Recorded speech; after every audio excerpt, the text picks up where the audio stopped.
Hi friends, అందరికీ good morning అండి. అయితే నిన్న మా పాప అవకాడో తెచ్చుకుందండి.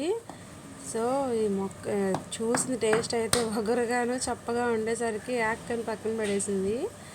ఇదేంటంటే అవకాడో విత్తనం ఉంది కదా, గింజ మమ్మీ నాటుదాం ఉంది. సరే చూద్దాం అని చెప్పి 1 అవర్ నేను దాన్ని ఒక బౌల్లో వాటర్ వేసి నానబెట్టాను అనమాట. తర్వాత తోలు తీసాను. తర్వాత ఇలా పగలు కొట్టాలి, ఇలా బీట్ ఇవ్వాలన్నమాట ఫ్రెండ్స్.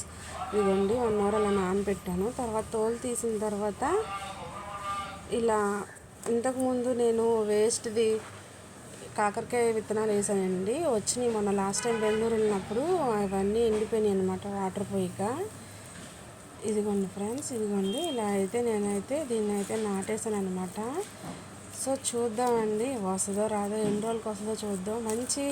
చాలామంది ఇలా వాటర్లో చూపిస్తున్నారు, కానీ మంచి ఎరువున్న మట్ట అయితే ఏ మొక్క వేసారో మొక్కలు పెట్టేస్తే వచ్చేస్తుంది ఫ్రెండ్స్. అంటే నాకు తెలిసిన దాన్ని బట్టి నేను చెప్తున్నాను. నేను చాలా మొక్కలు మంచి ఎరువున్న దాంతోనే నేను స్టార్ట్ చేస్తాను అనమాట. ఏదైనా సరే అది నాకు 4-5 డేస్ కల్లా నాకు చూపించింది. సో ఇది ఎన్ని రోజులకు చూపిస్తుందో చూద్దాము. వాటర్ అయితే ఎక్కువ పోయలేదండి, ఊరికే 2 గుప్పులు పోసాను. ఇందాకలో ఆల్రెడీ మట్టిలో బాగా తడిపాను కాబట్టి. సో ఫ్రెండ్స్, నా ఛానల్ని అయితే లైక్ చేయండి, సబ్స్క్రైబ్ చేసుకోండి వీడియో నచ్చితే కనుక.